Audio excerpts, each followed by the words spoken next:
Hello and welcome everyone to Talkin' Wrestling with Pondwater Dave. As always, I am Justin Davis, and I'm joined by the First Lady of the Arn Anderson Fan Club, the great Miss Amy Vaughn, and the namesake of the show, the man who counted Ric Flair's last match, Mr. Pondwater Dave Miller. What's up, guys? Hey, everybody. Yay, Pondwater. Excited to have everybody here. Not one or two, but the whole darn crew from Ryse Wrestling. Exactly. Awesome. We're a big family. We have Mr. Chris LeRusso. Chris, you're muted. I turned myself off. Hey, thank you for having me. We have Brandon and Christy K. Hello, everyone. Thanks for having us on here. Very excited. Very excited. And the woman that holds the microphone, Miss Meighan Nelson. Hi, everybody. Thank y'all so much for joining us tonight. Well, thank you for having us. It's always appreciated. We can't wait to dive in and learn just about everything we possibly can about all the good things y'all have going on at Ryse. And your big event this weekend. Yes, we're very excited. Very excited. It's in Uniontown, PA. So if you're watching this, come see us on September 9th. Yeah. Well, I know Mike Mober in the chat. I know he's coming. He told me that last week. He better come. He hasn't been to one show. He said he's coming to this one. Yes, he did. He told us he's coming to this one. As long as the Penguins aren't playing at home that day. Well, our biggest competitors. We still have some time. I texted them. They said that they're good. They're not going. Mario says cool. We're all right. Well, part of the reason that we named the show the Pondwater Talking Wrestling with Pondwater Dave is that under the umbrella of Pondwater Dave, we can do silly and stupid stuff, and we're really trying to drive subscriptions to our YouTube channel. So we got to thinking, and that's dangerous. Oh boy! But if we can get to 200 subscribers, we're going to do the one chip challenge. Oh! I'm going to do it. Oh, look at Amy already got it. I already got it. Oh! Where am I supposed to get this from? I got mine off Amazon. I got mine from Circle K. Oh, okay. We don't have Circle K's in Kentucky. Well, I saw them at 7-Eleven. At 7-Eleven would have them. Just okay. So I've got to go out and buy one of these. Yeah, So- and I'm not gonna lie. I'm having some huge, like, I'm very scared we're gonna hit 200 because I'm having some huge doubts. Like, seek medical assistance should you. This is on the back. And I just read that someone died after it was the 14. Oh. It was a 14-year-old. Yes. And I can tell you right now, it's going to F me up because I sweat if I smell a buffalo wing. Oh, I'm going to have was gonna yogurt say- and milk and everything ready to go. I can't even do barbecue sauce, so I'd die. Exactly. I My- know. yeah. I am gonna die, Christy, and I'm very concerned about this. After touching the chip, wash your hands with soap. Don't get in your eyes. Like, Gloves. Wear Oh, I'm gloves. going to Wear glove up gloves. for it, definitely. Yep. Mhm. I think medium salsa is hot. This is going to kill me. I can't So- believe you said you were going to do it. Well, you know, it's the excitement of, oh yeah, let's do that. And then I got it, and then I read the back, and then it's just like, if you're, don't eat if you are sensitive to spicy foods. Well, that doesn't seem like a good idea to me because I'm like sensitive, and so I just want to be one of the boys, and then I get myself in trouble. I'm gonna do your eulogy at the funeral, Amy, after you eat the chip. Okay. I have a question to ask Dave. So, Dave, what do you think is worse? Getting chopped by John McChesney or taking that chip? Oh, Oh, I'll take the they're chop. both going to burn for a while. Yeah, Well, right. John, I have some experience with McChesney from back in the day, and when John broke into the business, one of his first rivals was Loki, and this is back when Loki was just messing people up left and right. Right when he was at his prime in Ring of Honor, and John basically, for survival, he had to go chop for chop with Loki. So he knew that if he didn't develop some real blistering chops, Loki would eat him alive. And now I put him up there with the hardest I've ever been chopped is two people. One is Hardcore Holly, and the other is John McChesney. Really, Hardcore Holly. What Oh, yeah. what Oh, happened yeah. there? How did you get chopped by him? It was myself and Jock Sampson versus Hardcore Holly and a Pittsburgh wrestler by the name of Andrew Palace. And this was oh God, about 3 or 4 years ago, maybe 5 at this point. But Okay. you know, and of course, Holly's reputation precedes him. Yeah. So I knew that it was going to be and sort of a very similar situation. Like, fight back or you're going to get eaten alive. Right. So. Right. I love that Royal Rumble where Hardcore Holly and Eddie Guerrero and Chris Benoit just beat the shit out of that one guy for like Daniel Pewter. 3 years. Daniel Pewter. Yeah. Awesome. Yeah.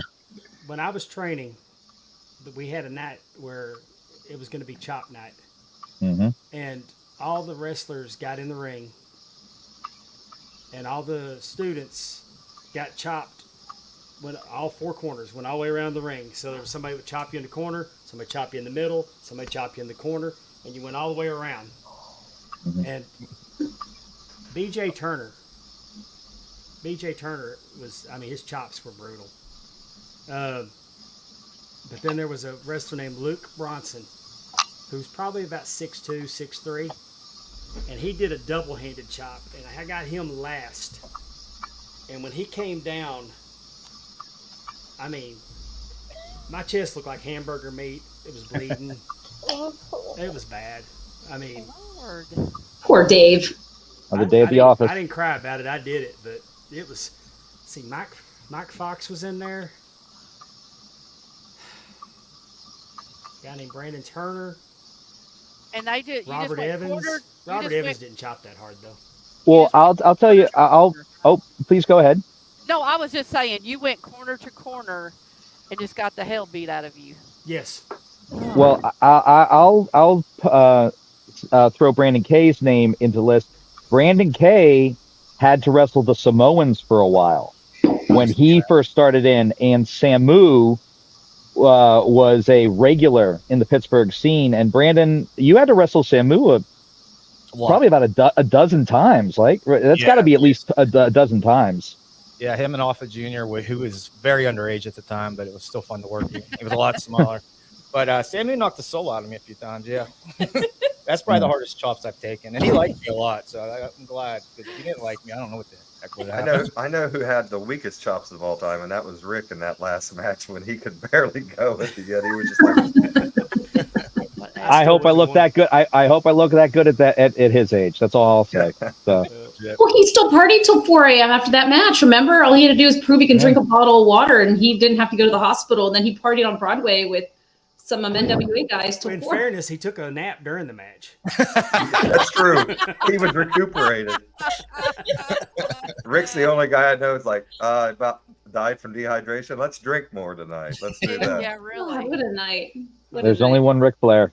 That's right. I was in bed, so I don't mean I don't Well, have the capabilities of a 74-year-old man, but whatever. No. Well, when we were in Dallas, we had gone to a super show for ad-free shows, and Megan was there, and I'd had a few beers, and she came up. She said, Pondwater, can we get you to take a chop from John McChesney? I'm like, okay.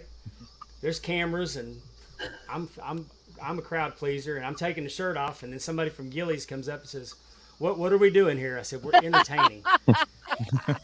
And so then he chops me, and then I'm buttoning back up, and then he goes, oh no, one more. And I'm like, no, I'm good. So you're saying there's video of this? Oh, yeah. Oh, yeah. John, I've seen it. Yeah. John was in town with his wrestling promotion, and then he joined us at the Starcade Super Show. Or not the Starcast, not Starcade. What would you call it? The ad-free show Super Show. Whatever And they did. we thought it'd be was funny to WrestleMania put week. Pondwater on stage and chop him. Yes. It you wasn't know on what? stage, I it was think like I do out back. But we remember didn't that. put him on stage. Didn't TJ also get chopped by Yes. John McChesney? Where? Why is he chopping all y'all? That was in the Maybe y'all bar. That was in the finished. bar. I Enough to do think. it. Sounds like I dodged a bullet never working with him, Wait, really. who else got kidding. chopped? Somebody else got chopped that night? TJ, I don't know I about think that night, but I've heard TJ. TJ got chopped by Steven- John? I think so. I think Yeah. he has said he's gotten chopped. That's the hardest he's ever been chopped. Was by John McChesney, and I'm like, I don't know this person, but I definitely know if I see him, I'll be, Oh, you gotta TJ protect took one in a yourself. bar. I saw Maybe that John video. drank. if Sorry, you Brad.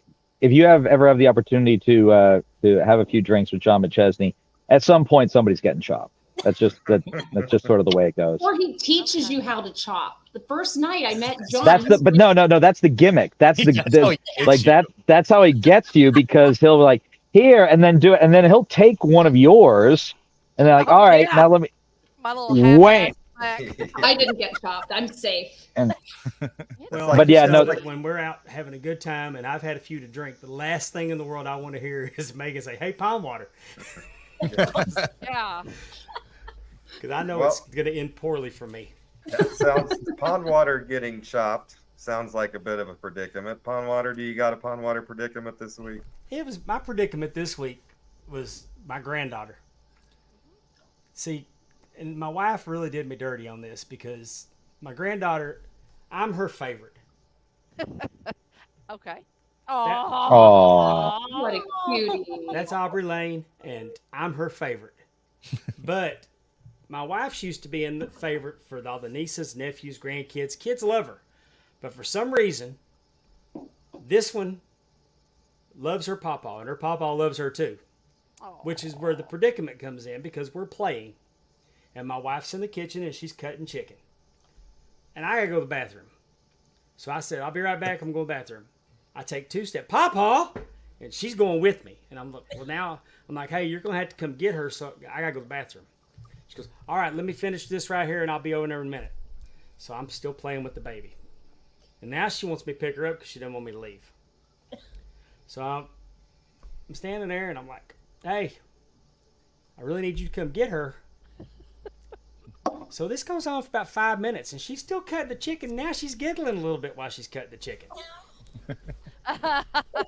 Now I know I could put the baby down. I could go in. I could lock the bedroom door so she can't follow me in there. But do you want to? Would you close the door on this kid's face? I'm not that bad guy. You're gonna So- break your heart. So She can do finally, whatever she wants. my in-laws showed up and my mother-in-law took her from me, so I was able to escape. But Well, I mean, that whole that was a story real predicament because that whole story reminds me of a John Anderson song. Mama's in the kitchen cutting chicken up to fry. well now and here's the other bad part. Now that I've shared this story, my Facebook targeted advertising is going to be for Depends. It isn't already? No, it finally wore But, off the last time I mentioned it. Dave, we're getting an echo or something. That might be me. Sorry. Better? Yes. Yep. There you go. Well, there was our predicament, and we'll go right from that into our trivia, Amy.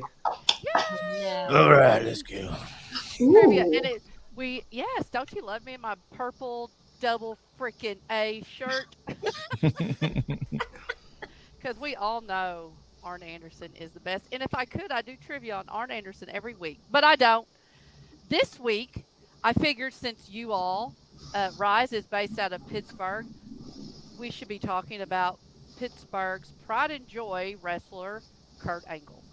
Oh, So I've got just a few, not a whole lot, just some real general because we could be here for 100 questions if if you went through all his accolades and everything that he's done. All righty. So the first question, and it's multiple choice. There is one fill in the blank, so it's real easy. What pay-per-view event did Kurt Angle make his debut? Mhm. Now, what we do, you can just holler out whatever you think the answer is. Is it A, SummerSlam, B, Survivor Series, C, WrestleMania 2000, or D, Armageddon? I'm going with Survivor Series. I'm fairly certain it was a Survivor Series. I don't know why, but that feels right to me. Anybody want to go with anything else, or are we all thinking Survivor Series? Groups of five Actually, strive I'm to survive, pal. I'm thinking it's Survivor Series 2000. I'm thinking it was Armageddon. No, Survivor Series 99. Because, Survivor Series 99. That's what I thought, Megan. I would say it was 99. I don't think it's not WrestleMania because I was on. No, he did. show with him, dark match, but it was May 1999, so he was already working in 99. When did you two work together, Brandon? 98, 99, right before, like when he started getting into it, he worked at they signed him, but they didn't really have a school back then, so he was going Dory Funk Junior School, but he could only do that once every few months. So we worked out 3 days a week or so between his stints in Florida and his stints back in Pittsburgh. Yeah. So Brandon should be an expert on Kurt Angle. Should be. I get ahead. I mean, pretty sure none of us have worked out with him 3 days a week. No pressure, Brandon. But if you fail any of these questions, we're gonna make fun. We're gonna tell him. Right. You all are. I will say this: you all work really correct. It was Survivor Series, and it was in 1999.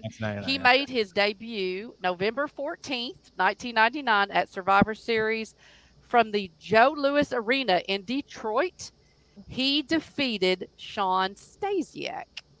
Was his first pay-per-view match. I'm just glad to get WWE recent questions. It's usually like, who did Boogie Woogie Man wrestle in Greensboro in 1984? Both of y'all can kiss my ass because it is not like that. I'm tired of you saying that. Don't be inviting people to your house if you're not at home, okay? Arn Anderson wore green trunks that night. He's never worn green. Anyway, no. He keeps it simple. All right, second question. Fill in the blank. What are Kurt Angle's 3 eyes? Intensity, integrity, and intelligence. There we go. Very good. Mine starts with ignorance. Integrity is all I could remember. Intensity, integrity, and intelligence. Very good. Great job, Chris. That's why you're the brains behind this operation. Exactly. Talent relations, I see. Number 3. Which event did Kurt Angle become the WWF Heavyweight Champion for the very first time? Unforgiven, Fully Loaded, SummerSlam, or No Mercy? I'm sorry. Go ahead. Unforgiven. Well, he won the belt September 2001 at Unforgiven in Pittsburgh. We can't forget that. Would he have won the belt 2 straight Unforgivens? I thought did you know he's Mr. Unforgiven? Yeah, I am pretty sure it is not SummerSlam because my memory, and again, I couldn't, but I think that was Kurt, Rock, and Triple H was that SummerSlam. Yeah, 2000. I think it's Unforgiven or No Mercy. It's one of those. Yeah, I think No Mercy. Yeah, I can't remember exactly which one. Yeah, I'll go with No Mercy. Had us watch that match. I used to have his book. I should pull it out. It was No Mercy 2000. Yeah. Angle actually defeated The Rock in a no disqualifications match. There's a lot of stuff going on in that match. Yeah, no. That was a lot of stuff going on. Yes, Rikishi was there, Stephanie, Triple H. They were all beating each other up. Rikishi, Andrew Hermes says in the chat. Thank you, Andrew, Willie Buck, Terry Weaver, Coach Keith Morrison. Hey, guys. Everybody in the chat joining us. If you guys don't know, you guys that are on with us here, if you click over in comments over there, you can see the chat talking as we talk. So thank you guys for joining us. Ben Jones up early in Australia.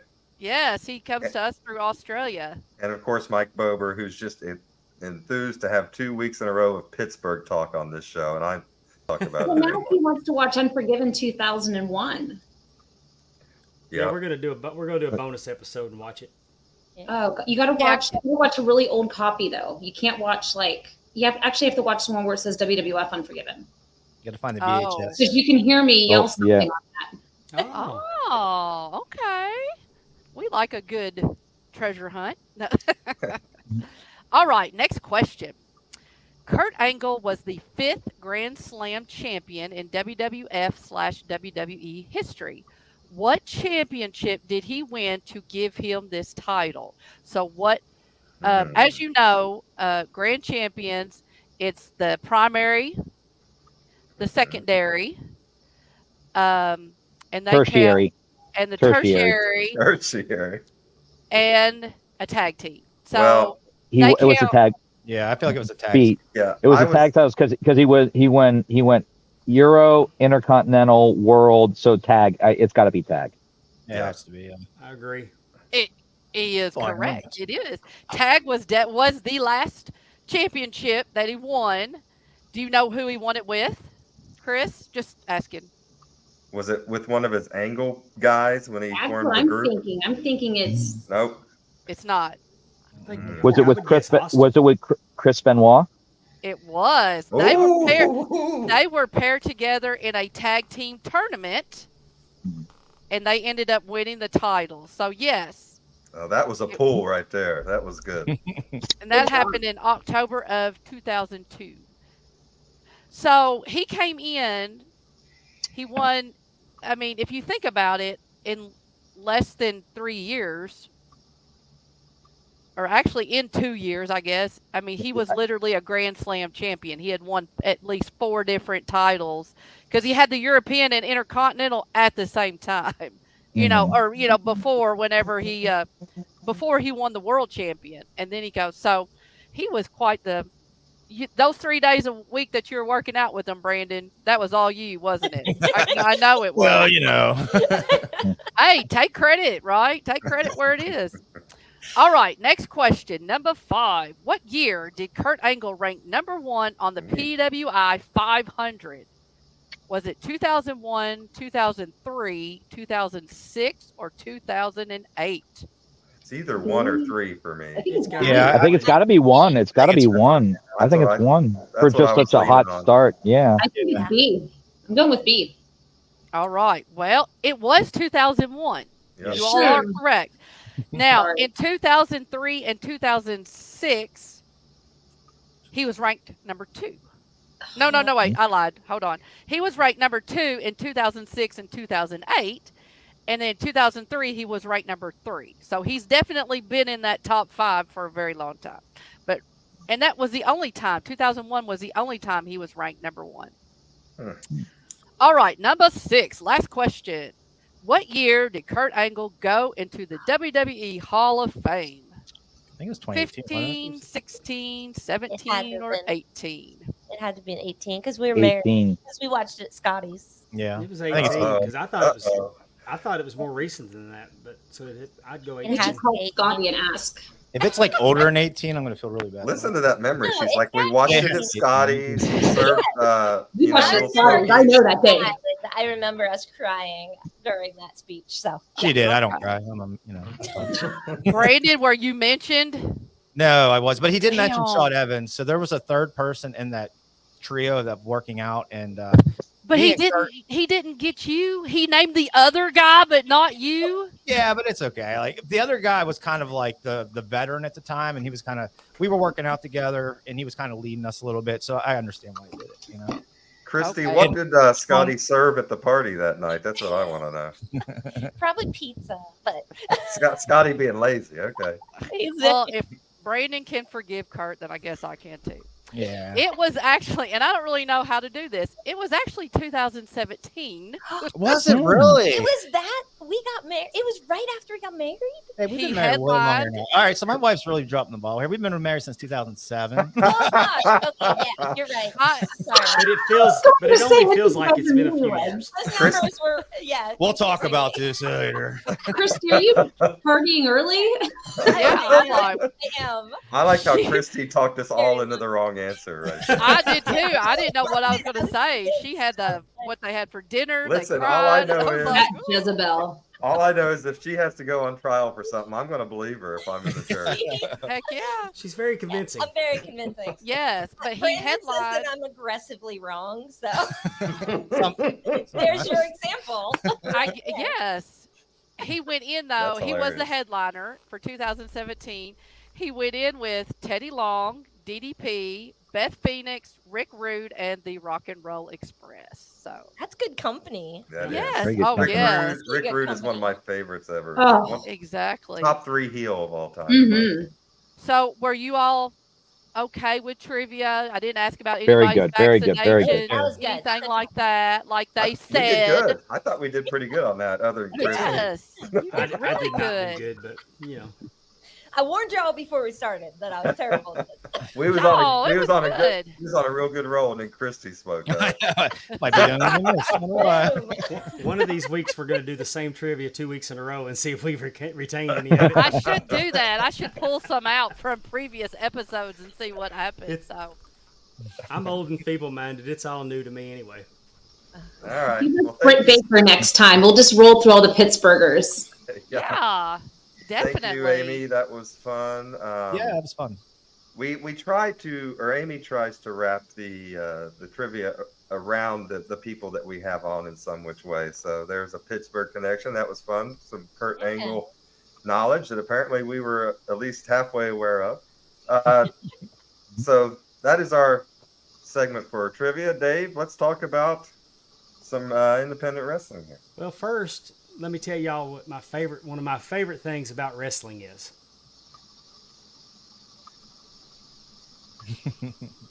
Belts. Oh, here we go. Is the music gonna work this time? Belts. It's belts. I love wrestling belts. Everybody knows me knows that I have 75 of them. Oh wow. That's a And collection. the video's not working.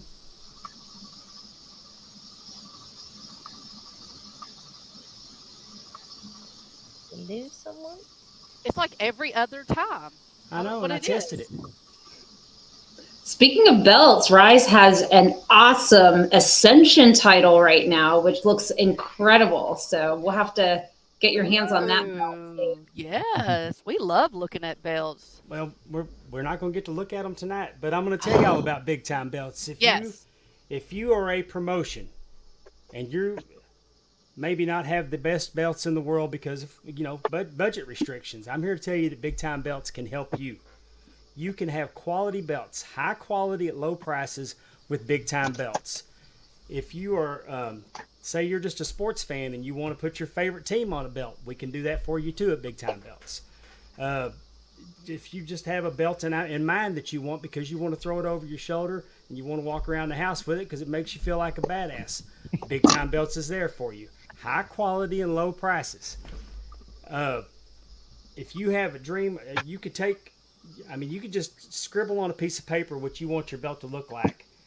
And Mohammed Zubair can take that basic art, show you what it's going to look like, and then he's going to put it on metal and leather for you. He's going to have it back to you in a reasonable amount of time. Most belts are under $300. Oh wow. I had a friend that was the 420 champion, and that belt was purdy.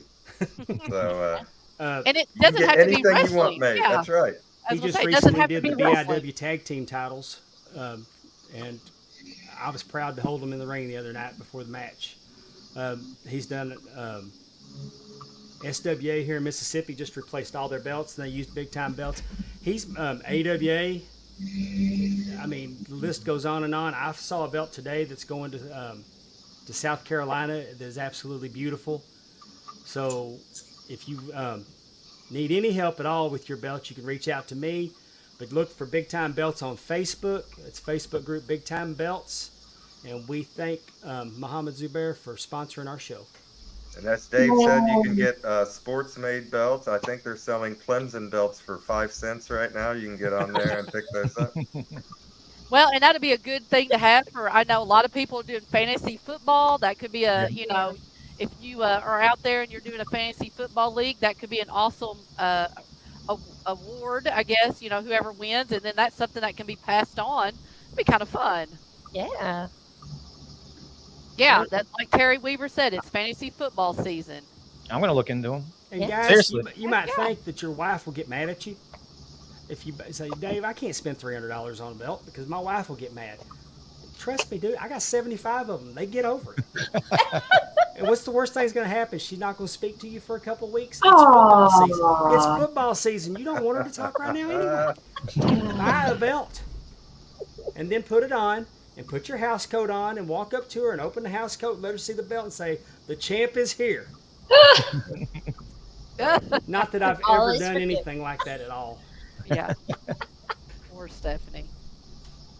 I think at Ryse we pride ourselves on our beautiful belts, and the newest one is unbelievable. So yeah, Dave will have to maybe send it to you and just, you know what I mean, a picture and show you what it Oh, looks I'd like. love to see it. Yeah. It's pretty Yeah. incredible. Can you guys tell us what Ryse stands for and how that name kind of became a thing? Does anyone? I'm sure you guys can tell us. Oh boy, that's a long story. Yeah. Strap it. No. So there, I don't know how deep you want me to get into, but when I started the company, all of us started the company. There's 4 owners. We wanted a place where, so I taught a school in Pittsburgh from another company, and I was branching out into my own school and everything. And I wanted a place for my students to go. And Pittsburgh's always been a really hot wrestling town, but I didn't like the system. Not that it was bad or wrong, but for me, I didn't like the way my students were going into it and how they were kind of old. They were so old school. Like, so when a rookie comes into wrestling, I mean, they're just pounded. They're put on the bottom of the card. It's really hard for them to learn in that first year because they're just taking licks and all these things. And I didn't want that for my students because I put a lot of pride into them and a lot of work. So I started Ryse as a place for my students to have all students, not just mine, but all students to have a place to learn and get better and get to the next level so they could get higher up on the cards. So, and then Ryse is just I didn't want to use 3 letters. I was just trying to be different, but I like the name Ryse because I feel like it's a lot of like our attitude towards things. Like we want to be better. We want to make other people better that come through us. Like when someone leaves us, I want them to say, wow, I'm a little bit better because I worked that show for Ryse Wrestling. Well, I think like you described at the beginning, where a lot of guys are training and learning, they're rising to become better wrestlers. So it kind of goes into the name there. Yeah, and it exudes everything that I feel like it's just in every part of our business, even how we work with other promotions. You know, even though they might be our competitors, like we want to make sure that we're holding everyone up, because really in the end, that makes us all better, right? So I feel like it's just in everything that we do, or at least we try to make it everything that we do. Mm-hmm. Thea Hale fan. Best chance, but I'll see you. Why Thea Hale? That's a familiar name. Well, I want to take one step back because Brandon, you're telling us about how you started a wrestling school and you wanted it to be different than what was already going on. Mm-hmm. You told us earlier that you've done training with Kurt Angle. You are a wrestler yourself, so right? So tell us about your career. I'm on the tail end of it. You know, it's hard to let go of something you've done. I'm 26 years in the business, but the last 5 I've been very like Undertaker schedule, just here and there. You know? Well, hey, he's working with Goldberg in Saudi Arabia next month. I think I can get through in 5 minutes. Making that million. But you know, I've had a great time. I mean, I could talk all day about it, but you know, my first 5 years, like I feel bad. It's kind of lost in the history of the internet. Was just getting big. That's how old I am. Everything's on VHS and things. So a lot of things got lost in the history of it. But in my first 5 years, I traveled a lot, did dark matches and things like that. I worked out with just all over the country and things. It was so much tremendous talent that. But there came a point in my life where, you know, I was a very young father and things, and I didn't want to. How can I say this? Go to the level where I'd be on 300 days a year. And I just wasn't willing to make that sacrifice. And God bless the ones that are. I mean, that's a very tough life and all the power to them, but I just couldn't do it. So what was my passion always been? It was teaching. And so I eventually fell back into training and things like that and I enjoy it. That's where I'm very passionate about is my school. I love Ryse, don't get me wrong. And we're passionate. We're all 4 passionate about it, but just, there's a special place in my heart for teaching wrestling. You know what I mean? I got to go ahead, Amy. I was just going to say, so you have a school that is attached to the promotion. Is that correct? Awesome. Yes, we do. I just go ahead. No, go ahead. I was just going to say it's been around for about 6 years right now. Yeah. I just had a follow-up question to my question earlier about how you named it and all that.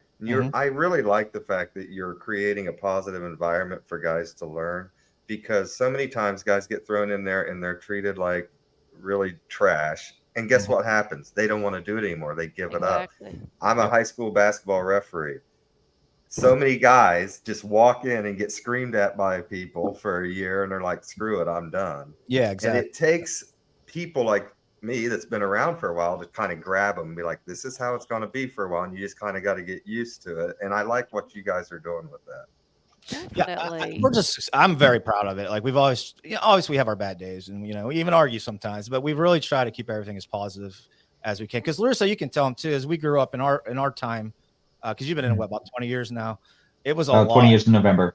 Yeah, it was like boot camp. It was like survival more than learning half the time. It was rough. It was a different culture back then. Right. So, It was going to four corners and getting chopped. yeah, basically. exactly. It was. That's what it. And don't get me wrong, training is still very physical and very hard, but we don't like stretch people or whatever. We don't haze them and beat them up. No one's getting Sean Waltman's poop in their lunch. Exactly, because like you said, somebody will come in and they have a passion for it, and then they get hazed or they get beat up, they get stretched, and it disheartens them right away, and they leave the art. Because I think one of the a hard sport, anyways, right? I mean, it takes commitment. Whether you're hazed or not, I mean, it's not an easy profession. So yeah, we can't make it harder on these guys and girls that are trying to come in and do their best. And Yeah. What was you gonna say, Chris? Sorry, I cut you off. I do think that the mentality has changed, and you for a while there were sort of two extremes. There was the people who would just take anyone's money, and they didn't really have any care into how the person was trained. Sometimes the bare minimal and throw them to the wolves. The other extreme not even was train them. Yeah, Buzz Sawyer absolutely. just took Magnum PA's money and said, "Screw off." Yeah. On the other extreme, you had people who would exercise people to death, haze them, stretch them, try and do whatever they could to try and filter out what was perceived to be weakness. And I think that both of those philosophies over time have been proven wrong, and that you do need a certain amount of discipline. You do need a certain amount, a standard of competence that is necessary to not only keep you safe, but also keep the other people you're going to be in the ring with safe. But I also feel like that you can't. You're at a certain point, it crosses the line from training to abuse, and I feel like Brandon has really, and Brandon's track record speaks for itself. I mean, I'm sure we can get to this, but I'll jump ahead and get to it right now. Brandon trained Thea Hale, Lee Moriarty, Lady Frost. Obviously had Promise Braxton, who's now with Booker T School. Obviously, he had a hand in training Kurt Angle, and in addition to that, the number of people who maybe didn't start as Ryse students, but who have, either joined Ryse later or worked with Ryse later on down the line. So Brandon's had not only success, but he's actually had a lot of success very recently. Those are three people that he's put, in 3 consecutive years. That's 3 people who've been able to get into contracts. Awesome. I love Lady Frost. And Brandon, how happy does that make you when you see your babies kind of get their wings and fly?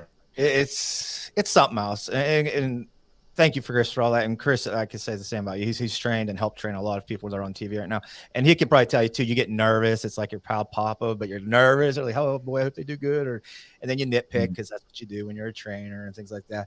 But like Thea's last match, the last championship match, I talk to Thea every week, and I don't want to know what's going on. I just kind of want to watch. And I was nervous. I was like, oh man, I think she might do it. And when she didn't, it was draining. It was really draining emotionally, but it's fun though. Like, but there's other things, and Chris will tell you too. Like, it's not just the people that make TV. There's other people that come through the school that maybe they never see the light of day of a show or anything, but they need this, and it helps change them. Like, we have some autistic kids in our classes, and one of my proudest moments is when their mother came to me and said, "My gosh, how did they change in this year, and how they're so much more like outgoing and things." And honestly, like, they're on Ryse shows, they're referees. I love these boys to death. They're so great.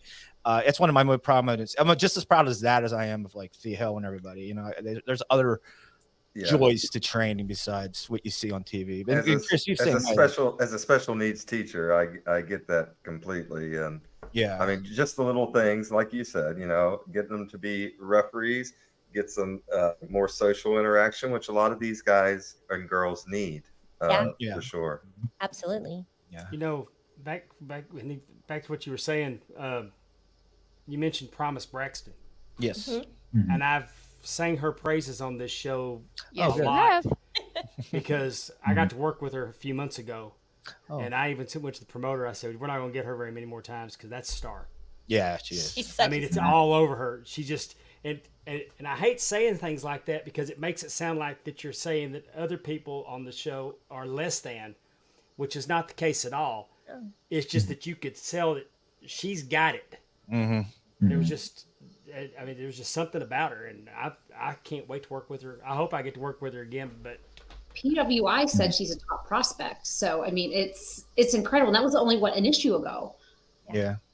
So We were lucky enough. Knows it. We were lucky enough to have Promise in June, Gigi May, Ray. and against Gigi Ray, yeah. Which that's another talent from Booker's school who we got to see that they've been sort of taking that one around the loop, and wow, what a spectacular match that was. That was really, really, really good. We were like, and it was like you were saying, we were very lucky that the stars aligned and we were able to get her for a brief break in her schedule that allowed it. So Yeah. that was an incredible match, and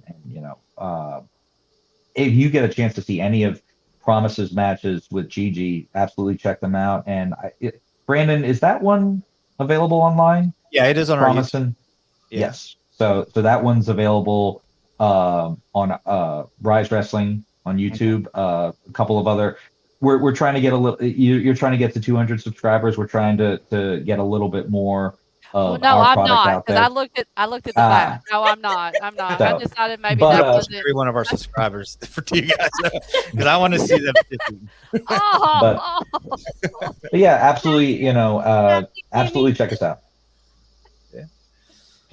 I want to know, how did you get this beautiful girl in the middle, Megan, to come on board? That was She's blessed. we were blessed by Chris LeRusso's smart eye for talent. Go ahead, Chris. I'll let you tell it because that was yours. Just Megan had been coming to shows in the Pittsburgh area for years, and Megan and I had become friends. And I think one of the things was that Megan had always, she would subtly say that, man, I wish I could do this, or man, I wish I could get out there, man, I wish I could, and I said, well, what's stopping you? And for a while, she'd give me any number of excuses. Well, I'm really busy, or I'm this, I'm that. Do you really think I'm good enough? Do you really think I was like, okay, hang on. My journey through wrestling. At the time, I had been working with another company, and Brandon had asked if I wanted the job in booking talent relations, and I said absolutely. I was looking to wind down my in-ring schedule, and once I had that opportunity, I was like, Megan, just come do it once. Just do a couple backstage ones. If they stink, don't worry, they'll never see the light of day. But They all saw the light of day, but continue. but give it a chance. And so she did a little bit of our backstage, and then she did ring announcing for us, and then she did commentary, and Commentary? she's always I didn't know that. I'm sorry. I think I did the Promise Braxton match actually. yes, I think that was the show. Yeah, I'm pretty sure that was the show. But everything. She has just such incredible charisma. She approaches things very professionally, and takes copious amounts of notes, takes copious amounts of detail. I've never had to worry that that I'm not going to get the take that I need, or that the information or the story that I need told is going to be missed. And she's also done. Just going back to what Ryse embodies, no one has that more than Megan. I mean, she is so positive and she's so uplifting. She's so supportive of everyone in the locker room and our fans. And you can't teach that, and you can't get people to buy into that. It's not about buying into a mission or something. It's about, you just have to be it, right? Mhm. And Megan is that. And as soon as Chris brought Megan on, we were like, oh my gosh, yes. Of course. Megan, I feel bad. The first time we met, me and my wife were arguing. We And never we never fight. Argue. We probably remember something stupid. It was before show, and like, we're just both stressed, and we snapped at each other, and it never happens, but it did. And Megan's sitting there with her eyes really big, and I'm like, well, that I was don't even remember that. You mentioned that like a couple months ago, and I don't even remember that. I was just like, goodness, 'cause I still remember it. It made me feel so bad. You walked away, Megan, and No, she goes, Brandon "Is there looked- anything I can do to help?" I was like, "Oh, No, this is you've how done wrestling enough. shows were made. Christy's like, yeah, get him the hell out of here. That would help. But Brandon looked at me and he's like, "Okay, we totally scared the crap out of her." We have Well- no one to do the backstage now, so kind of piggybacking off of what Christy says. Megan just has that bubbly personality that is perfect for what she does for you guys. Kind of the mean Gene of your show, which and she does a fantastic job with it. She's always upbeat, and I'm not just talking about on your show. I'm talking about in real life. So she lives her gimmick. She's a method actor in that way. Megan also is very, very smart. She knows wrestling. She knows the history of it, and more than me." I know Legit. more than any of us. And just so impressive with her amount of knowledge and really passion for the sport itself. Like, I just think that that's really important too. Yeah, you Absolutely. mentioned something. She'll pull. I mean, especially Random. with the independent circuit. It's like she'll bring it out, and she knows exactly what you're talking about, and then she'll tell you something else. Yep. And I don't mean to keep kissing her ass. I guess I will one more time. But also, she's a real wrestling fan in the fact that she don't sit on the couch and watch Raw every night. She goes out to Ryse. She goes out and supports independent wrestling. That's how much she loves wrestling. And so that stands out, Megan. Absolutely. I just wanted to say how a lot of us met was actually kind of around COVID, and it was ad-free shows with Conrad. Shout out to Conrad. And that was when Carl Mandick, who was a former news anchor, he was just doing this daily show. And I think I met him and Bruno and everybody. He's like, "Hey, I'm looking for somebody to help co-host this a couple days." And it was just like, it wasn't really like on the podcast level, but it kind of was. And we actually got to interview Dan Bynum. I got to interview Che of the Nitro Girls, which ultimately led to ad-free shows doing a reunion of the Nitro Girls. Christine Johnson, who's a dear friend of mine, she was a producer with WCW. So, I mean, I was so blessed with that. I really enjoyed that. I actually interviewed Chris one time. I had Chris come on, I had Josh Stevenson come on. So we got to kind of introduce them to this whole new world. I actually enjoyed it. I always wanted a career in pro wrestling, but I was in a different era, and excuse my language, but my age, I came up in the early 2000s. It was kind of the tits on a stick era. They were calling Molly Holly heavy. I also don't like running. So like on Tough Enough made everybody run. So that's kind of scary. But I'm not trying to knock myself, but I really just didn't meet that beauty standard of that time. And, when you have Jackie Gaeta, who's like 5'10" and like, boom, I looked like I was 14, for probably the past 20 years. So I didn't know about independent wrestling, came out of college cheer, just didn't think, I just didn't know. Had I met Brandon or Chris or everybody, heck, who knows? Maybe I'd be wrestling in a steel cage at Payback and be bruised. So who knows? I think that's so important, though. We want to change the future for Megans, right? We want the future Megans to know that anything is possible for them, right? And that I want this Megan to know that. Yeah. 'Cause she's awesome. Like she's gonna be taking bumps here soon. Honestly, Megan and I. She has no idea how good she really is. She doesn't. She's so humble. She doesn't. She's She's super very humble. humble. Megan, that's my only critique of you. You always ask me for critiques. Is I wish you would speak your mind more, because you are smart when you say stuff. You have great ideas. Yep. And Megan and I, we did do some wrestling training with Dr. Tom, and so a couple of months ago, I still have a bruise from that, but she probably would be okay. Oh, no, continue. I was mention the tie-in after. There's a Pittsburgh tie-in, but continue. Oh, I was just going to say, so I mean, there's nothing you could not do, because you did wrestling training. You could get in there and get it done. I saw you. I know you can. Amy, you killed it.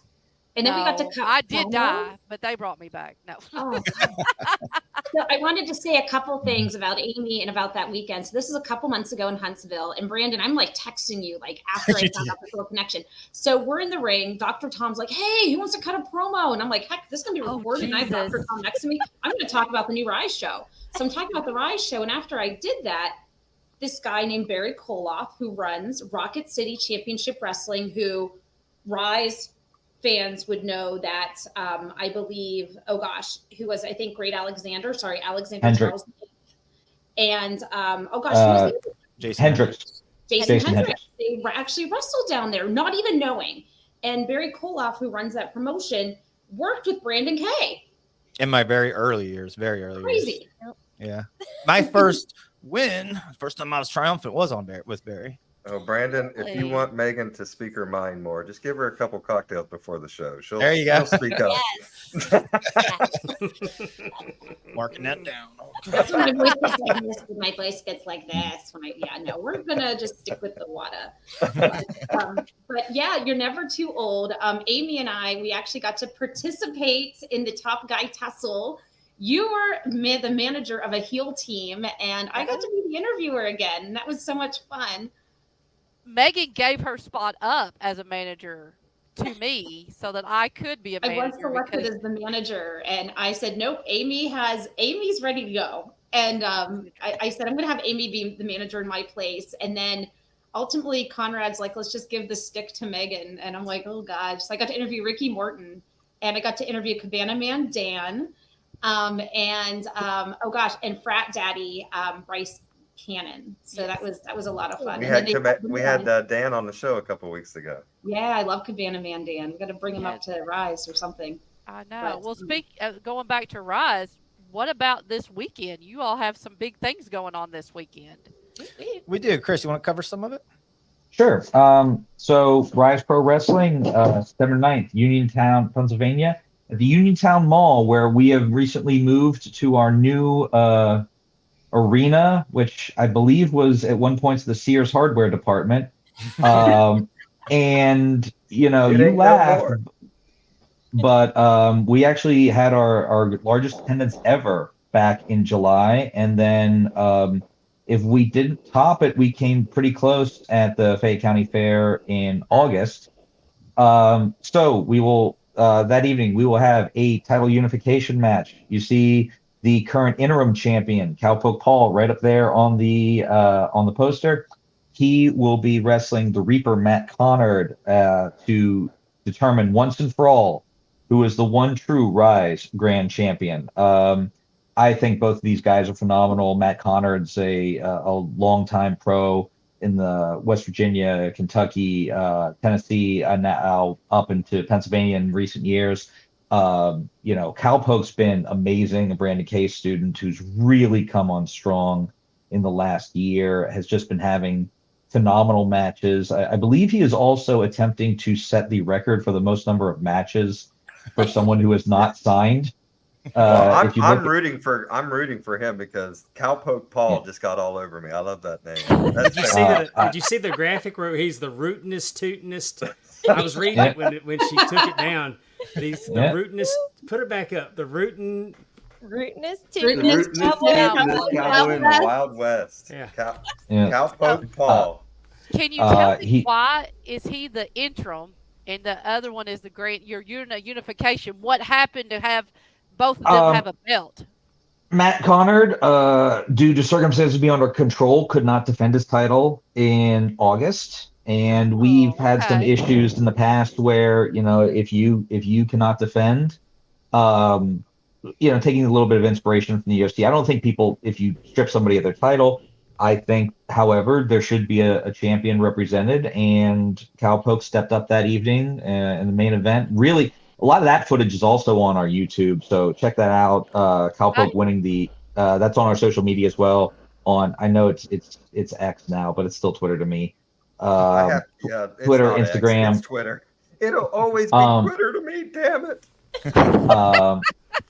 So that a lot of the footage from that is available, and you can sort of see how we ended up here.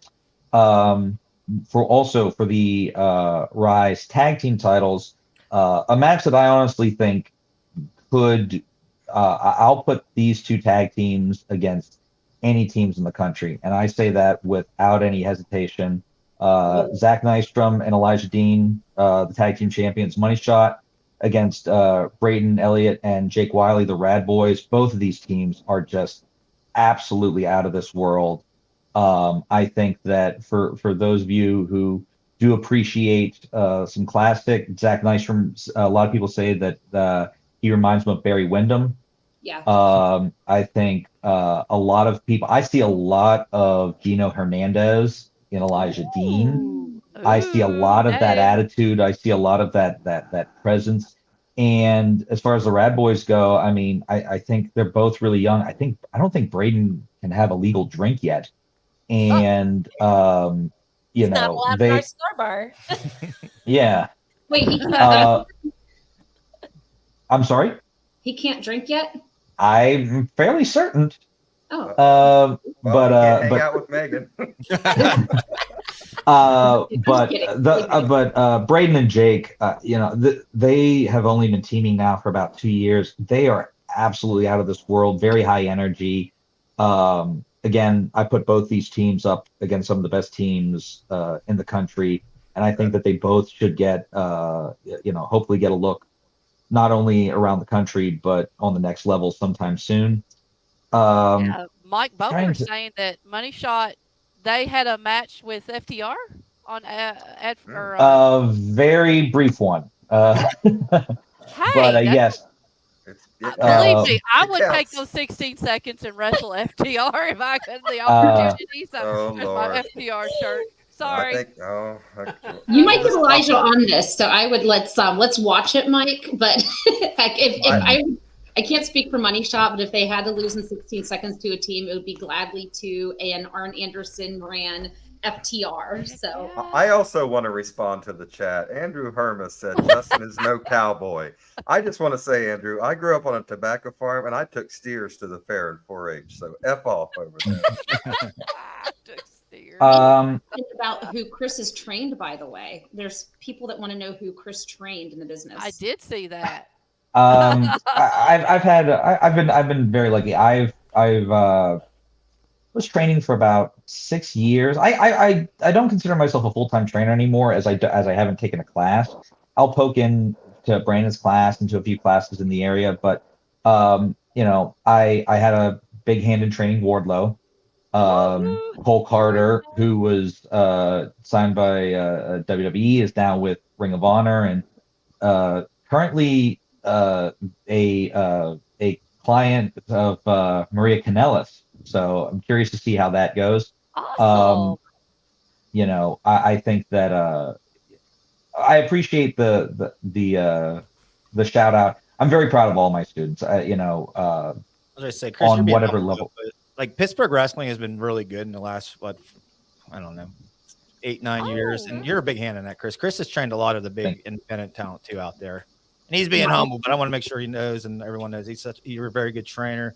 He's very methodical and he's very nuanced and fantastic. If you get the chance to sit under Chris's learning tree, you should. Absolutely. Awesome. I think all of Pittsburgh is under Chris's learning tree right now, like Chris and Kay. I think between me and Chris, we train like probably 70% of Pittsburgh. Hopefully the Pirates aren't under his training. That's for you, Mike Bober. I do have to. I just lost my headphones, so I have to go onto the camera, onto the phone right now. I do want to shout out a few more matches. Yes. We will have,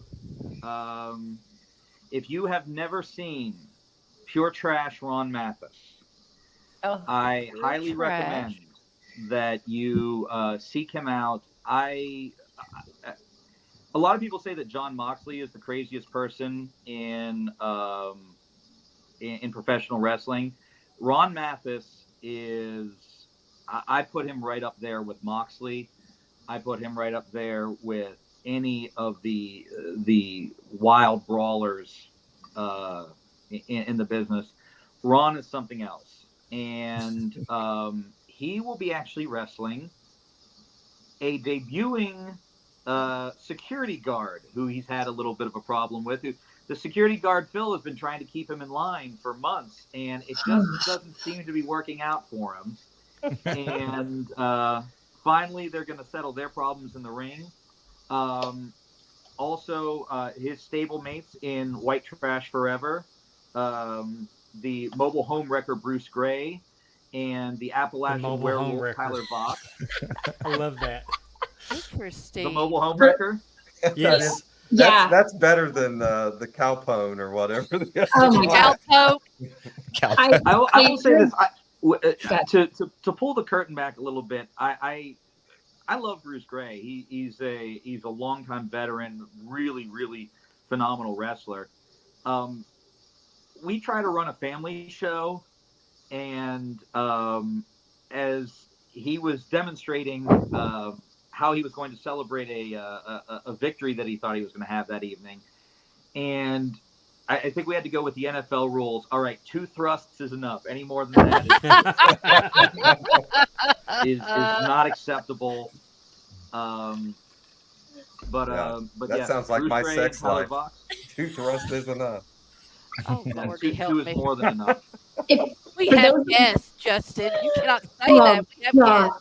So for those that want to learn more about Bruce Gray and Tyler Vox, and of course we were talking about Ron Mathis, there's a lot of videos on our YouTube of us, especially as a female interviewer. They're kind of not the people you want to be interviewing, if you know what I mean. Yeah, I can bet.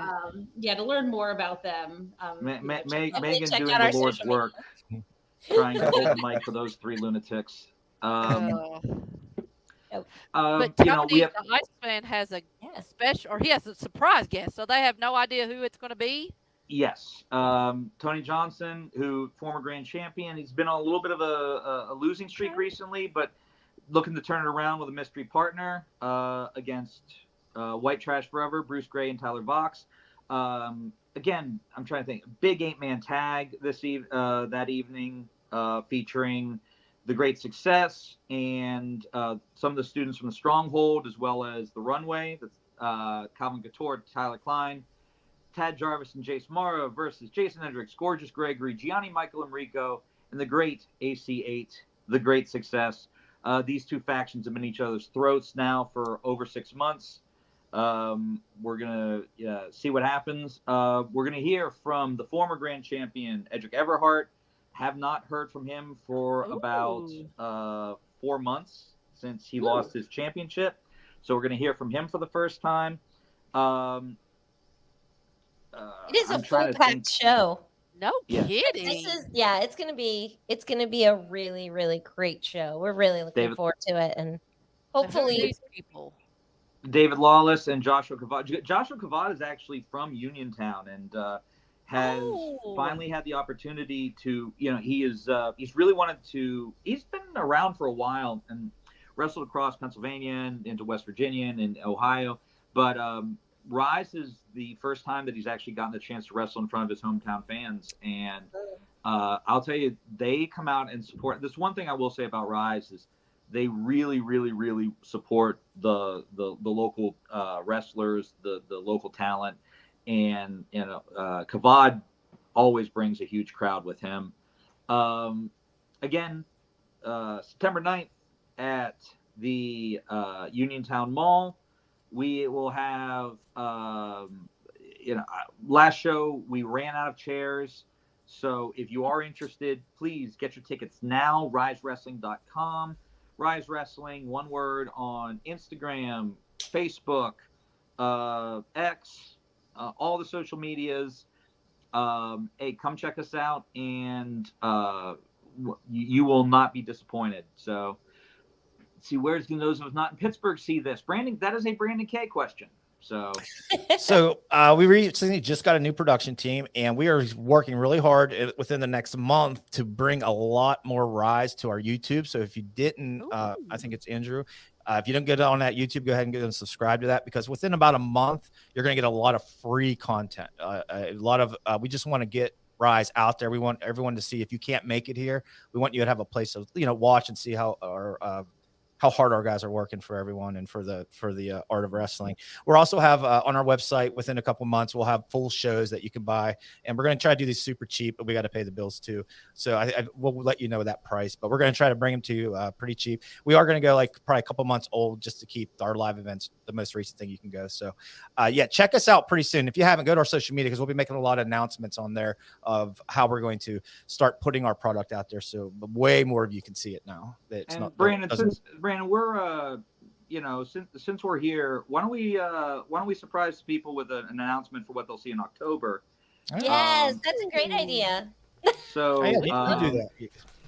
We obviously with it was talking about Pittsburgh and talking about legends, Bruno Sammartino, Kurt Angle. We obviously have to show a little bit of love to another world champion from Pittsburgh, Pennsylvania, who will be making an appearance October 14th. 14th. Bruno Sammartino? No. No, that would be will scary. have the Halloween. original. We lost him right when What a cliffhanger. Chris, you probably don't know, but you cut out right when you was going to say who. Okay. The franchise, Shane Douglas, will be in attendance. So Oh, that'll be awesome. October Amy, you should 14th. come. Gosh, I'm Come on, telling you. Amy will drive for wrestling. Do I it. will. I drove to Alabama, or where we go? I Dave, live you in should- Mississippi, Amy. It was Mississippi. Dave, you need to go and bring the ECW title or NWA title so Shane can throw it in the on the ground. I didn't let him throw it on the ground, but he did sign it. So this is crazy. So we know this past weekend at All Out, Ricky the Dragon Steamboat made an appearance during that event. The day before, Tony Khan was actually at StarCast, and he was talking about how much he loves Ricky the Dragon Steamboat. And something that he and I have in common is one of our favorite all-time tag teams is Shane Douglas with Ricky the Dragon Steamboat. So it's really cool that Shane Douglas got an awesome shout out from Tony Khan.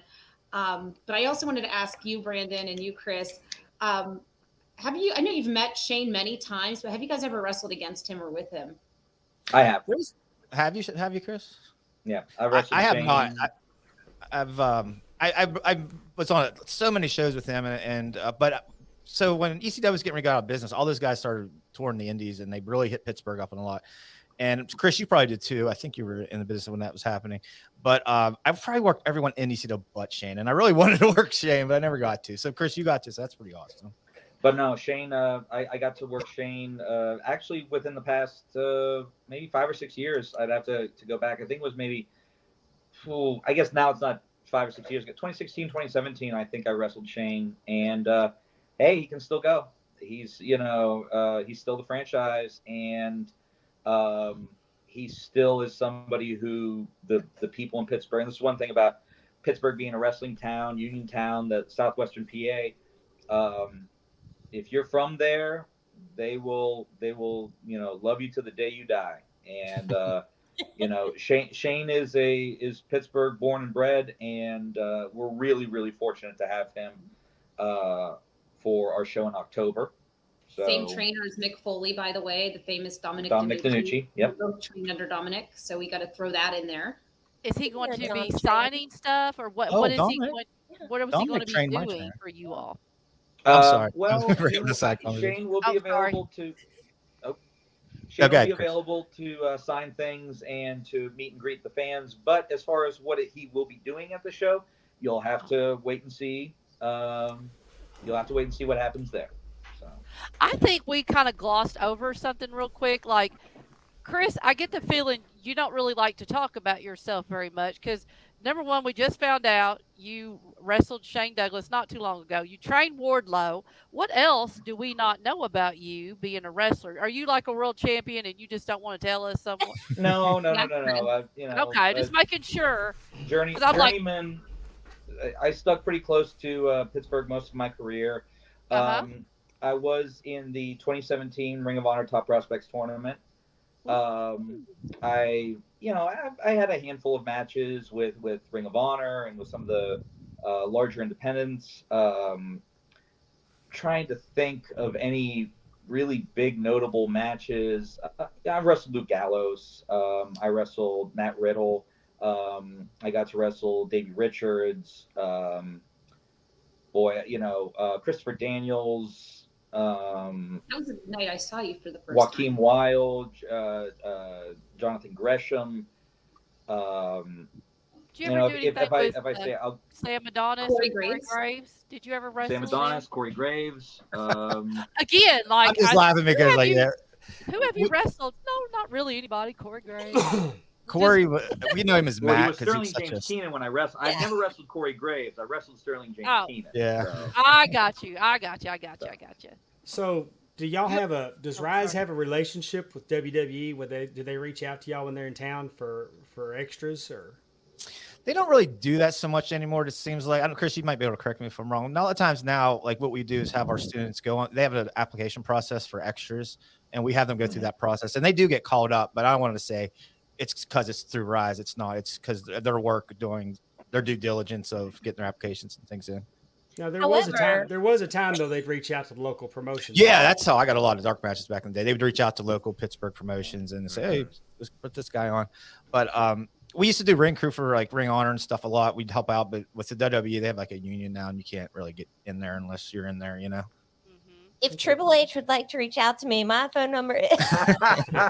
Well, Christy, as I alluded to earlier, Christy, Mike Bober is bitching about you booking dates, saying, Christy, stop booking dates the same night as home Penguins games. I told you can't book on the same night as home Penguins. Why games. are we catering to Mike me. Bober? Because all I'm hearing Bober say is that hockey's more important than wrestling. So why are we catering to More Bober? important than his friend's promotion. Well, I learned there's like 80 games. I know they're not all home, but my God, you can't miss one.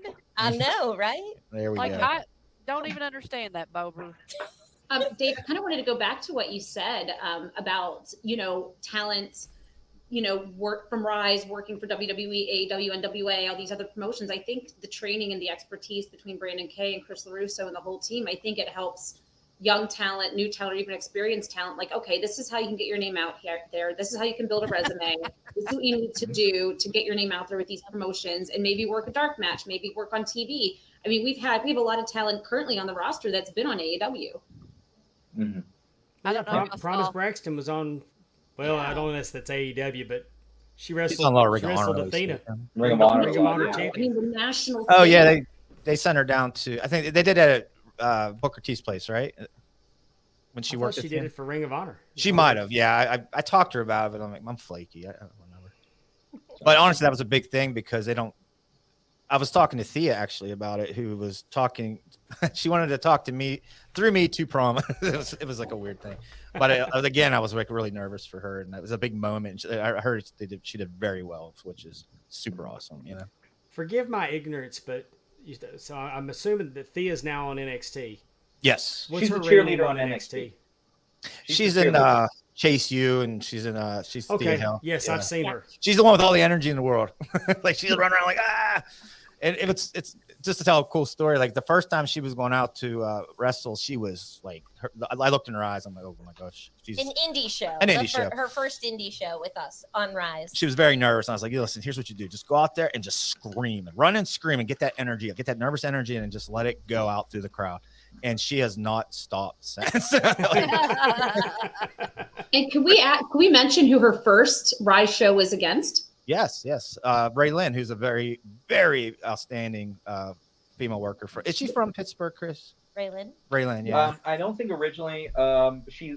I think her family's from Pittsburgh. She's now down in Texas. Okay. So, but yeah, I think Thea might be close. Short of anybody who was signed without a single independent match, I think Thea has under 10 independent matches. Oh, she has less than that. Oh, I think. yeah. I think she has under like 5 or 6. She didn't have a lot before she got signed. She did one AEW for their web show. Ryse Against Thunder Rosa. Yeah.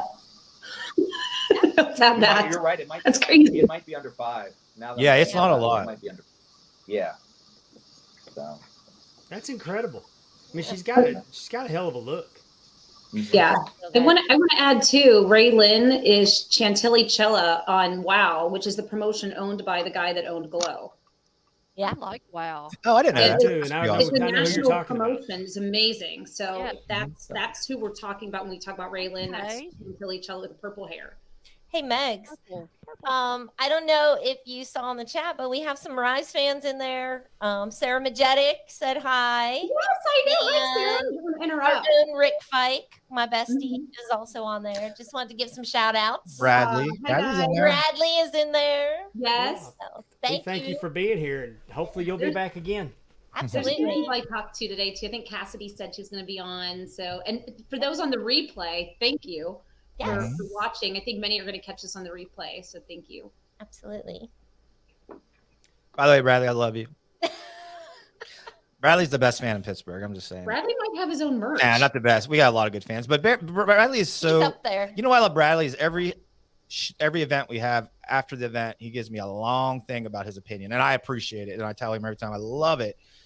He's such a good fan. He's so passionate. And he's very honest, and I just love getting his feedback every Yes. event. Good feedback. So, tell me, since you have the school, Mm-hmm. do you just do the one main Ryse show, or do you have a second show that you just use the students for? We're actually getting ready to launch a second show. Right now, we've been doing one show a month as our flagship Ryse show. Our roster's getting a little big, and we're recently, I would say, I think maybe we're losing track of why I started Ryse, but we don't want to mess with the formula that's working because Chris has put together some great cards for the last couple of years. So we're going to start a new show, and this might be the first time I'm saying it in public. And all the thing we're doing is probably next month we're going to start it, but it's going to be specifically for younger talent to have a place to grow again. And you know what I mean? Just another, yeah. Almost like we used to have one. It was called Uprise, and when COVID hit, it kind of shut everything down for us. But we're going to bring it back. Yeah. We did that. love The it. school I went to at PCW in Arlington, Texas. The school show was on Friday night, Yeah. and then Saturday night was their main show. That's a great idea, actually. That is a great idea. But it was pretty much a student show on Friday night. Yeah. I love how we're just getting all the scoops. We got a new show, Shane Douglas. Uh-huh. I've got to figure out how to get up to Uniontown in a month. Come stay with me. So in November, CM Punk, right? Yeah. Girl, hopefully. I definitely We cannot confirm that. Pondwater. We actually have one of the members of the Rad Boys in our chat right now, Jake Wiley. He's Oh. coming for the bird belt. So if we can add, that's late breaking news, late breaking Yes. trash talk. Of course, as you know, they take on Jake. Money Shot. What's up, Jake?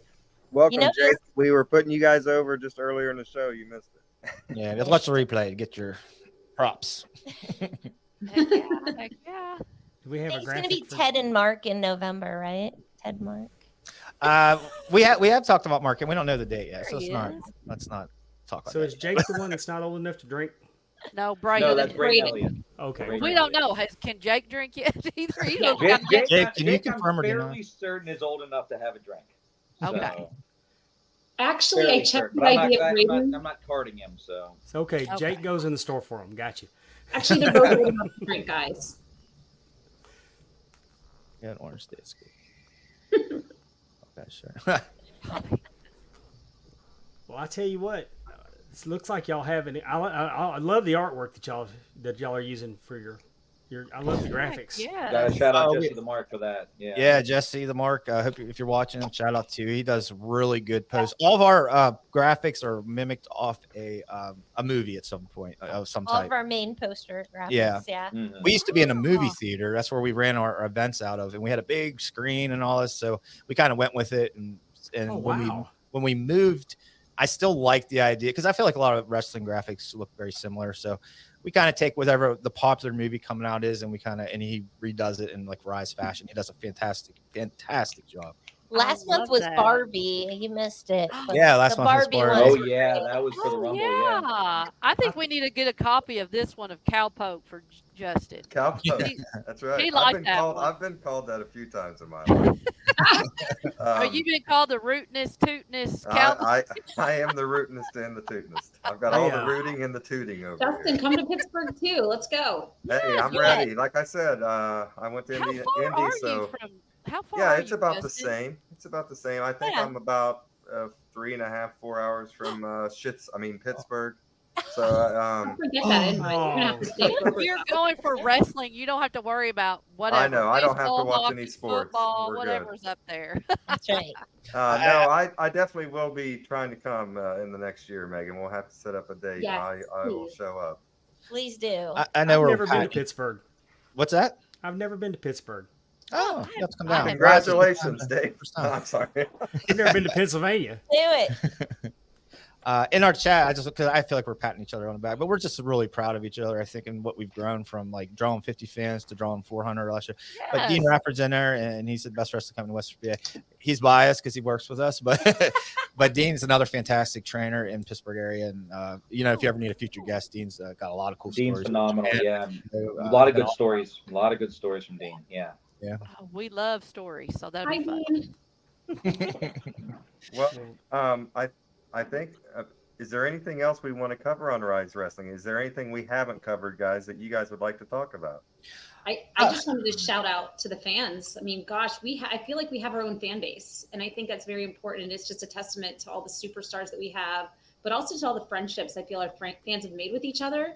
That's kind of how I met a lot of my wrestling friends. Is just you go to a match, you meet this person, and then you start building your circle. And that's something that is really awesome, is to see like new friendships forming and people coming to our shows month after month after month. I don't know what you guys think, but Yeah. Yeah. I think that the after parties really help.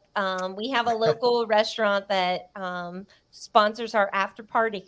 Sponsors our after parties. DeMarco's, again, huge wrestling fans, and we love them, and they've been super supportive and give us a nice home base to kind of land after shows with our fans and our workers. So That's a really cool concept. I've never heard of that. You guys do a little after party at a local restaurant, so the fans get interaction with you guys after the show, which is really A little bit, yeah.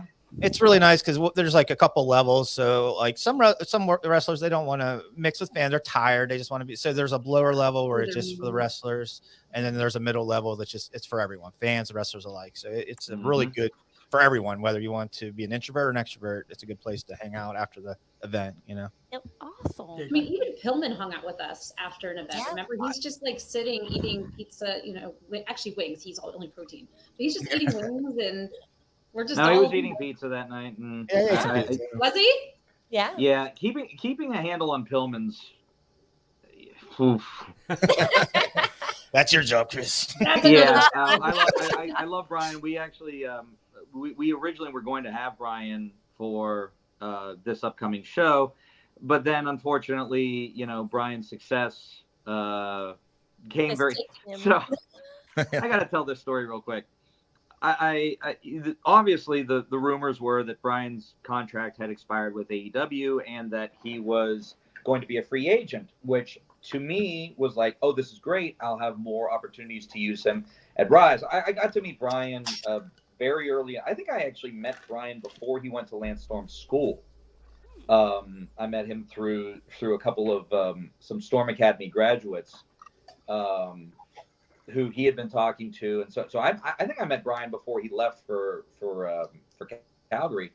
So anyway, he's wrestled in the Pittsburgh area, and we used him a couple of times, and I find out that that he's going down to talk to some people at WWE, and so I call him like Brian, how did things go? And he goes like, oh, it went well, but I don't think anything's going to happen. They said they're in a hiring freeze, and so I'm like, okay, and I called Jesse, and I'm like, okay, publish the Pillman graphic. We'll have no problem with that. So we advertised him for approximately 48 hours. And he messages me back. He's like, yeah, man, I'm not going to be able to make September. And I don't think I'm going to be making any dates for the next few years. And I said, really? He's like, yeah. Like, He was really great to have in, though. Yeah, he's a real good dude. Yeah, he was Do you was ever- great to work with. Do you ever have somebody booked and then the rumors that they're signing somewhere start and you're wondering if they're actually going to get to appear? All the time. Yeah, yeah. It feels like every time. Yeah. But like that was our last case. Like as soon as we advertised it, I saw the rumor. I was like, oh, I hit Chris up. I was like, what do you think? He's like, I talked to him. It's okay. I mean, but you're happy for your guys. You are. Oh yeah, absolutely. It's one of those like you can't be upset. Like it's awesome No, for him. It's great. Well, we'll deal with it. Our fan base is very understanding, and I'm sure they're very happy that someone they just saw in one of our events is now he's having his day in the sun. So it's very cool. I think it was like Thea Hale's second day of training here, and Brandon came home and he's like, yeah, she's gonna get signed. I don't even know if I'm gonna finish training her. Like they're her up as soon as she turns 19. And he's like, and I was like, oh gosh. So, and I think we got one show out of her, and she signed shortly after that show. And we were like, you're happy, you're so excited to see them, but at the same time, you're like, we wish we had a little bit more time. It seemed like Brian Jr. was a free agent for about 6 hours. Yeah, I think he might have been. It would have been really cool, Brian in the old Bengals ties. He could have been an ultimate heel in Pittsburgh for you guys. I think he wore those. I think he wore those for our show, and he was beloved for the 2 shots, 2 or 3 shots we had him. The only time that I can remember Ryse being featured on Botchamania, however, does involve Brian Pillman Jr. Oh no! Because Brian, for whatever reason, we have the pipe and drape for the entryway, and for whatever reason, Brian just could not hit the entry. It just came through the sidewall every single time. Every time. And we had arrows on. I thought I had to be a rib at some point. I was like, come on. Maybe it was. No way. But he would come out shot out of a cannon and like, but every time just right through the sidewall. It's like, Brian, you're killing me here. Well, I think it was a rib. I think he did it wrong, and you guys told him. He's like, I'm just gonna keep doing it to screw him. That's very, what I very did. well might have. Yeah. I did that in trivia last week when we were doing Know Your Mics, and I guessed Mike Sharp on the first question, so I just guessed Mike Sharp for the rest of the time. The rest of them. Yeah. And he never was on there. It didn't even matter. And you know what? I start sounding like a broken record when I say this, but just what we've talked about tonight with Ryse, I'm always telling everybody that you support independent wrestling, because the wrestlers that you're seeing today, you're going to see them later. Yep. They're not any different than what you see on WWE and AEW and Impact. Mm-hmm. They've just gotten the opportunity. Yeah. They're just on a smaller screen. But you can catch them while you can, because I mean, you take Thea. You got her one time and she was gone. Yeah. And you had your chance with Pillman Jr. Now he's gone, and and there's a sense of pride. When I started training, I was in the ring with Athena. And then when I saw her, now she's, she was Ember Moon, and then she's back to being Athena. But you're just, you're so proud. And I don't know that proud is the right word. I mean, maybe it is. I mean, it's not a condescending proud. It's you're happy for your friends that they got there. Yeah. Mm-hmm. And when you're sitting in the crowd watching people, and then you see them on TV, hey, I remember them. Right. That wasn't his name, but I remember that guy. Well, You like know you said, what this has made me realize listening to these guys, and as much independent wrestling stuff that we do each week with different people. Wrestling is a family top to bottom. Everyone knows there's a connection to everyone, whether you're in Ryse or Tri-State Wrestling with Jared. There's a connection to these people were here, and now they're in WWE. And wrestling really is a family in that way. It's, independent wrestling is nothing more than, training, just like, the top football players get at college and high school. And so, there's these relationships that develop throughout, all of that. And it's really cool to see. Mhm. Also, I think it's also just the idea that you're watching people's dreams come true. It gives you hope, right? Your dream might not be to become a WWE wrestler, but it gives you hope that like dreams still, with hard work and determination, like you can make those dreams come true. And I think that's what you get out of watching your friends or people, reach Acquaintances. that next level, and you're like, man, this really does happen. It really does. It does pay off, right? If you put in the time and the effort. So I think that just being a part of that is so special. And, I, I am not a trainer. I'm kind of just the wife of Brandon K.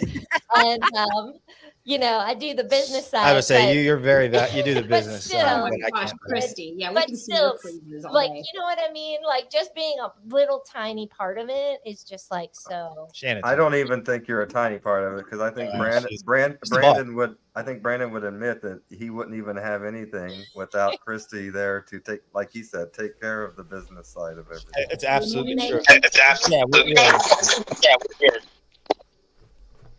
Christy, why don't we get some tag titles for us? We can challenge for that Done. championship. Done.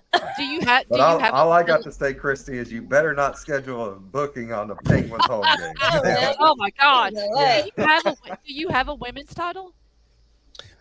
Chris, you can cover that because we're getting ready to do something there, aren't we, Chris? It won't be till next year. I think he froze. On my Oh, there you go. my I went back to Buds. I'm sorry. Repeat that, please. She asked us, we have a women's title, and we just had this conversation. Was it today? Was it this morning? We We're gonna start. Yeah, it was this morning, and I got to give we've had some phenomenal talent, women's talent come in and out of Ryse. Laura Lovelace, who I know very well, has been representing the women's side, but there's Megan Myers, who's now down at the Nightmare Factory. We had Sumi Sakai come in just earlier in this year. Have you booked Kaya McKenna any? That was who I know of messaged Kaya you. McKenna. Just hit us I up, know of man. Kaya McKenna. We love her. There's been a couple, and there's a lot of talent out there, and both in strictly on the independent level, and also some people who are working with GCW or the NWA or Major League Wrestling or so there's a lot of talent out there, and I also think that there's a lot of younger talent out there. I think that probably women's wrestling is going to get a lot more love coming in 2024. I think there's going to be a lot of opportunities there, and we've talked about not just with Promise and a few others, but and some of the local girls. We'll definitely have a women's title here, probably in the next year or so. I think women's Exactly. wrestling Okay. is really important, especially on the independent level, because like Eric Bischoff always says, you want to give people a buffet. You may not like this, you may like that. And me going to a couple independent shows in the last few years, the women's match always gets over big time. Mm-hmm. I can remember a time when the women's match was crickets. Yeah, sure. And Not anymore. it's not like that anymore. Now the men are having to step it up because the women are outperforming them. But isn't that exciting to see? Like Mhm. women's wrestling has really evolved, and I think that we're in a time right now where women's wrestling is fierce, and that's Yes. exciting.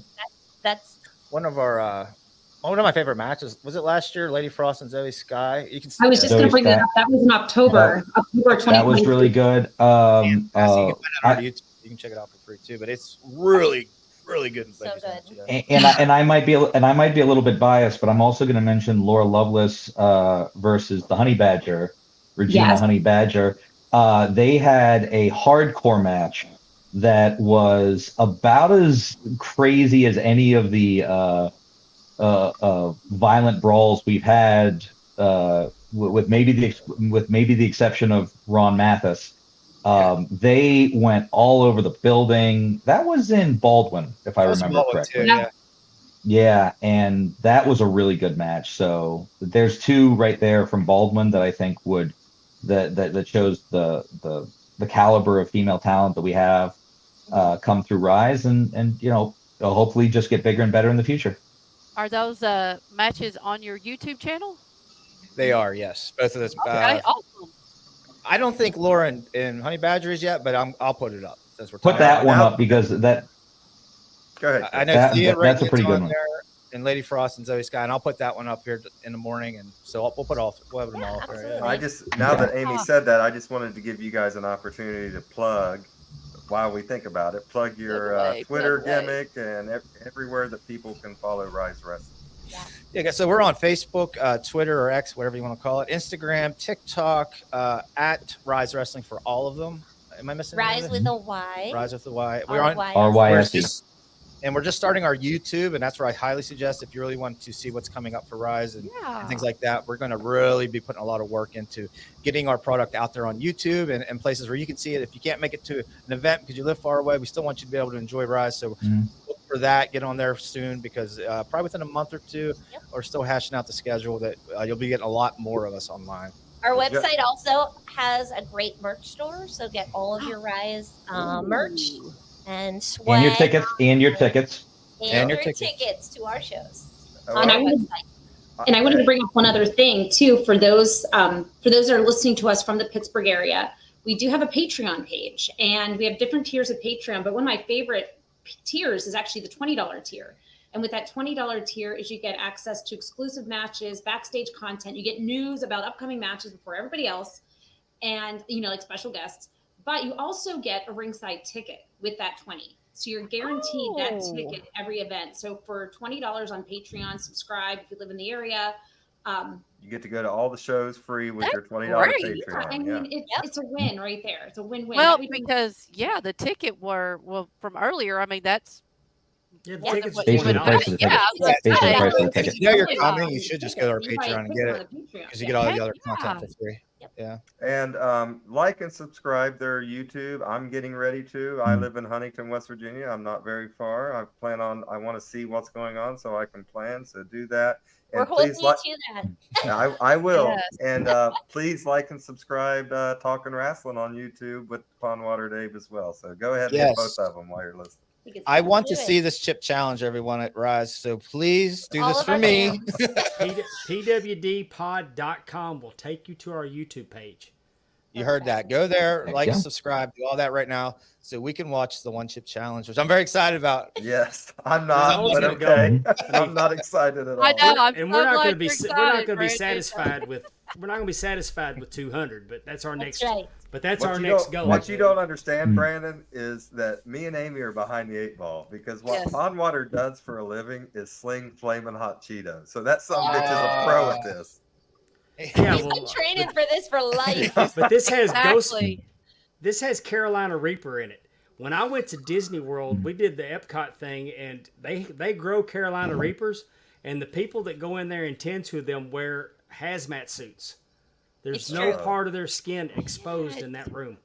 Yeah, I've had friends do that, like with the one chip challenge. Wear gloves is my biggest. They all say, "I wish I wore gloves because if I touch anything, don't scratch your balls after you eat the chip." One of my favorite comedians did this the other night. His name's Carter Anderson. He's the one that does the he puts the eyes in the mouth on restaurants, and then Taco Bell comes in and says somebody else's slogan.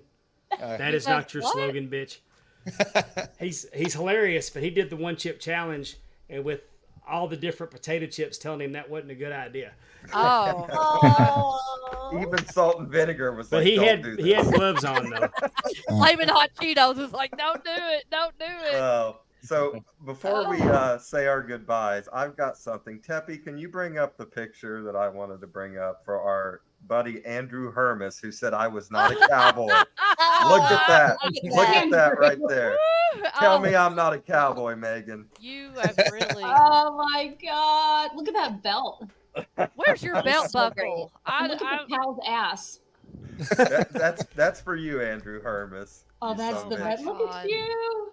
That is cute. You can't tell me that guy didn't have a cassette tape of Garth Brooks. Oh, absolutely. I had his shirt. I can hear it. Absolutely. Yep.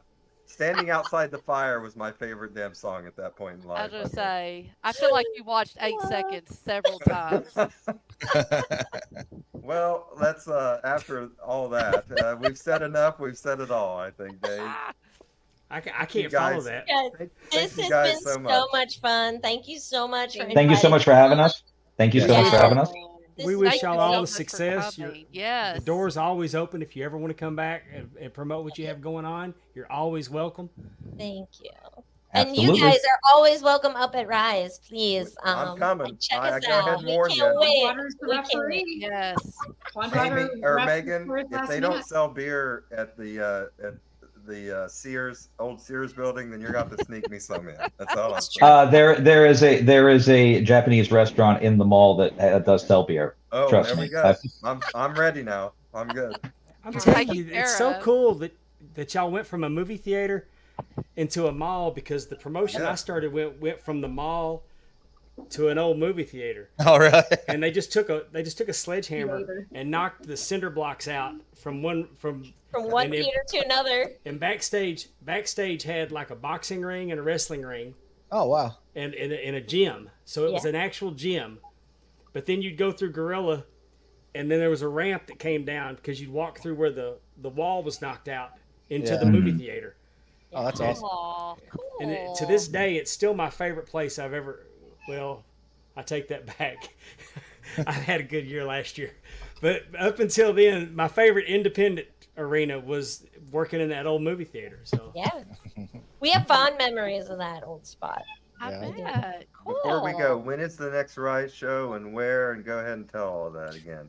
September 9th at the Uniontown Mall, 1358 Mall Run Road in Uniontown. Come join us. We're on the right or the left side of the building. It's a very big building. Come to the left side and around back, and you'll see all of the cars and ring truck and all that. And we'll be right there with signs and stuff. It's gonna be a great event, please. And if you can't make it, like I said, to keep check on our YouTube because they're getting a lot of content coming up very soon. Absolutely. All right. Dave, Thank you got you guys anything? so much. Thank you guys. You got anything before we go, Dave?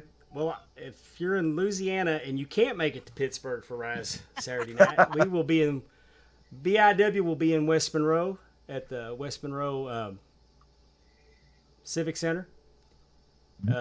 Angel Camacho will be defending his championship against Adam Asher, Apocalypse. This will be APOC's last chance. And then Ray Fury will be defending his Ray. title against 50 caliber Barrett Brown. Yes, Ray Ray Fury. Fury. We had him on not too long ago. He's I feel like fun we to met watch. him. So it's going to Yes, be. duh, It's gonna, and West Monroe always shows up real well for us, so we're really excited about being back there. All right. Nice. Well, there you go. You got two choices to watch some great wrestling this weekend. Andrew Hermes has given me hell because I said I like Standing Outside the Fire, and he said Colin Baton Rouge is way better. So, anyways, for the great Pondwater Day, for the First Lady of the Arn Anderson Fan Club, Miss Amy Vaughn, for Megan Nelson, the wonderful Megan Nelson, Brandy and Christy, and Chris LeRusso from Ryse Wrestling, take care of yourself and each other. So long, everyone. Have a good night. Thank you for having us.